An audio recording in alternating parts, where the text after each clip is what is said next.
মাদারীপুরে পুলিশের ধাওয়া খেয়ে শকুনি লেক পার্কে পানিতে ডুবে কোটা বিরোধী আন্দোলনের একজন মৃত্যু হয়েছে। মাদারীপুর থেকে জাহিদ হাসানের তথ্যচিত্রে বিস্তারিত প্রতিবেদনে। মাদারীপুরে পুলিশের ধাওয়া খেয়ে শকুনি লেক পার্কে পানিতে ডুবে কোটা বিরোধী আন্দোলনের একজন নিহত হওয়ার ঘটনা ঘটেছে। মাদারীপুরে ফায়ার সার্ভিসের একটি দল লেক পার্ক থেকে লাশ উদ্ধার করেছে। পরে লাশ নিয়ে মিছিল বের করার সময় পুলিশের বাধার মুখে পড়ে শিক্ষার্থীরা। পরিস্থিতি নিয়ন্ত্রণে পুলিশ এগিয়ে আসে লাশের দিকে। পরবর্তীতে লাশ রেখে পুলিশের টিয়ারশেল নিক্ষেপ করার কারণে সরে যায় শিক্ষার্থীরা। পরে সেখান থেকে সদর হাসপাতালে লাশ নিয়ে যাওয়ার সময়ও দফায় দফায় টিয়ারশেল মারে শিক্ষার্থীদের ওপর পুলিশ। কিছুক্ষণ পরেই শিক্ষার্থীরা সরে যায় সেখান থেকে। পরে পুলিশ লাশ নিয়ে যায় মাদারীপুর সদর হাসপাতালে মর্গে লাশটি রাখা হয়েছে।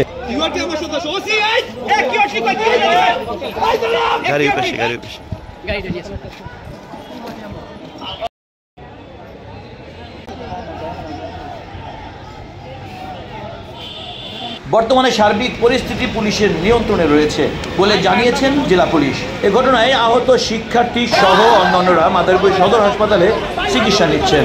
তবে এখনও মাদারীপুর শহরের বিভিন্ন জায়গাতে দফায় দফায় সংঘর্ষ হচ্ছে বলে জানা গেছে। মাদারীপুরের ইটেরপোল ও মাদারীপুরের জেলা জজ কোর্টের সামনে ত্রিমুখী সংঘর্ষ চলছে। মাদারীপুরের শকুনি লেক পার্কেও পুলিশের ধাওয়া পাল্টা দেওয়ার ঘটনা চোখে পড়ে।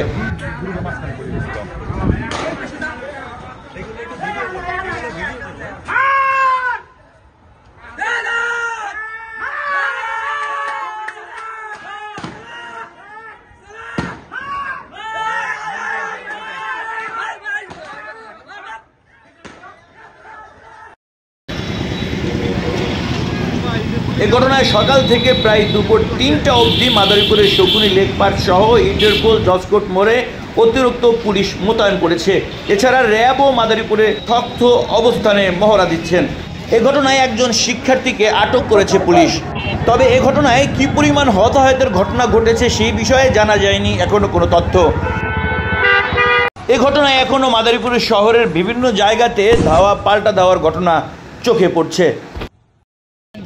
মাদারীপুর লেক পার্ক কেন্দ্রিক সকাল থেকেই কোটা বিরোধী আন্দোলনের যে ডাক ছিল সেখানে অনেক ছাত্রছাত্রী জড়ো হয়। পরবর্তীতে কিন্তু ছাত্রছাত্রী সহ আরও অনেকেই এই আন্দোলনকে অন্য পথে প্রভাবিত করার জন্য আরও অসংখ্য লোকজন জড়ো হয়। এরা আস্তে আস্তে কিন্তু এই পথচারী সহ বিভিন্ন অটো গাড়ি এবং সরকারি যে বিভিন্ন বাসভবন রয়েছে সেখানে তারা কিন্তু চড়াও হয়ে হামলা চালায়।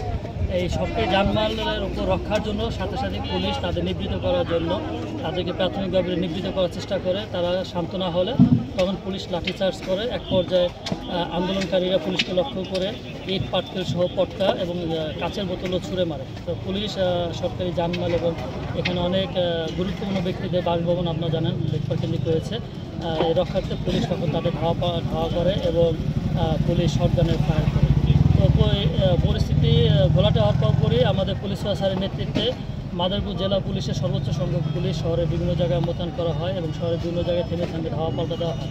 তো বর্তমানে পুলিশ পরিস্থিতি নিয়ন্ত্রণে নিয়েছে এবং শহর পুলিশের নিয়ন্ত্রণে রয়েছে। যারা আন্দোলনকে ভিন্ন খাতে প্রভাবিত করার চেষ্টা করেছে, সাধারণ ছাত্রছাত্রীদের যারা এই আন্দোলনের নামে ব্যবহার করার চেষ্টা করেছে, তো আমরা পুরো পরিস্থিতি নিয়ন্ত্রণ করেছি এবং সাধারণ ছাত্রছাত্রীরা যাতে এই ফাঁদে পা দিয়ে তারা ক্ষতিগ্রস্ত না হয় এই জন্য আমরাও সাধারণ ছাত্রছাত্রীদের বুঝিয়ে তাদেরকে নিবৃত্ত করে পাঠিয়ে দিয়েছি এবং আমাদের বেশ কিছু পুলিশ সদস্য আহত হয়েছে, তারা হাসপাতালে চিকিৎসা নিচ্ছে।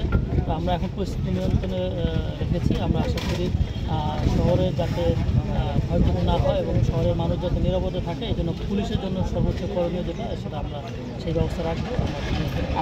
এই ঘটনা আটক হয়েছে কতজন? আমরা শুনেছি যে এই ঘটনার কারণে বা আপনাদের প্রতিরোধের কারণে শিক্ষার্থীরা লেকে পড়েছে এবং সেখানে বেশ কিছু শিক্ষার্থী নিখোঁজ আছে এবং নিহত হয়েছে। কতজন নিখোঁজ এবং নিহত আছে আপনার কি তথ্য আছে?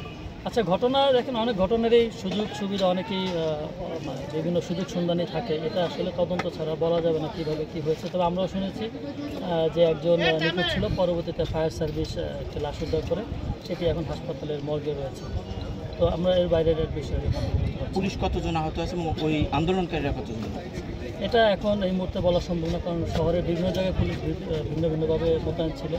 তো অনেকেই পুলিশের হাসপাতালে গিয়েছে, তাছাড়া অনেকেই স্থানীয়ভাবে চিকিৎসা নিয়েছে।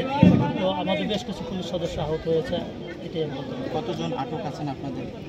আটকের সংখ্যাটা এখন সঠিকভাবে বলা সম্ভব হচ্ছে না, কারণ আমি শুরুতেই বলেছি শহর জুড়েই বিভিন্ন জায়গায় আন্দোলন হয়েছে, সেখানে পুলিশ বিভিন্নভাবে কার্যক্রম করেছে। এই জন্য সংখ্যাটা সম্পূর্ণরূপে কাউন্ট না করে বলাটা সঠিক, তবে আটক আছে।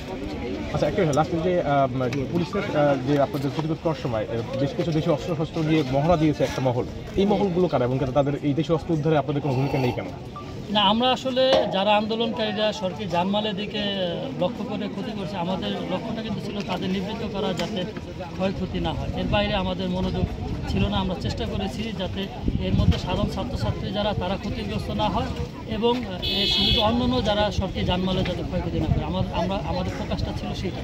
এর বাইরে আমাদের আন্দোলনের শিক্ষার্থী অভিযোগ করেছে যে যুবলীগ ছাত্রলীগের দেশীয় অস্ত্র দিয়ে আপনাদের সাথে একত্রিতভাবে আন্দোলনে আকারীদের নিবৃত্ত করেছে এবং হামলা চালিয়েছে, এই বিষয়ে আপনার কোনো মন্তব্য আছে কিনা?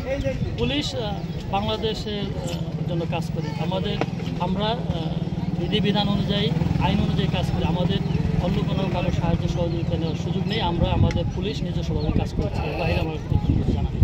আমার নাম মনিরুল ফকির, ক্রাইম। আমরা একটু প্রশ্ন ছিল যে আসলে আপনাদের অভিযান কতক্ষণ পর্যন্ত চলবে এবং কয়জন আপনারা উদ্ধার করেছেন এবং এখনো পর্যন্ত কয়জন নিখোঁজ রয়েছে বলে জানেন? আমাদের অভিযান চলমান আছে। আমরা একজনকে উদ্ধার করেছি, উদ্ধার করে তাকে হাসপাতালের মর্গে নিয়ে গেছে পুলিশ এবং আমাদের কার্যক্রম চলতেছে এখন। আপনাদের কাছে তথ্য আছে কি কতজন নিখোঁজ রয়েছে এখন?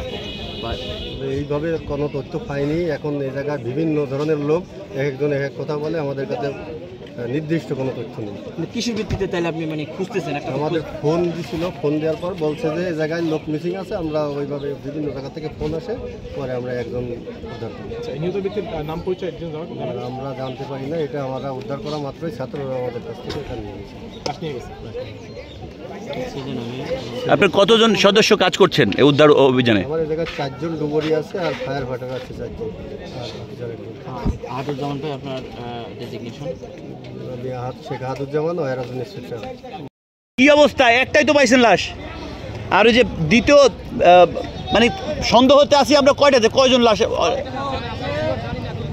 কি বলছে আপনাদেরকে? প্রত্যক্ষদর্শী বলছে 2 জন পড়ছে, হ্যাঁ, একজন শিওর একজন শিওর না। উনি নাকি মেয়ে, একজন আমরা পাইছি আর একটা খোঁজা চলতেছে এখন।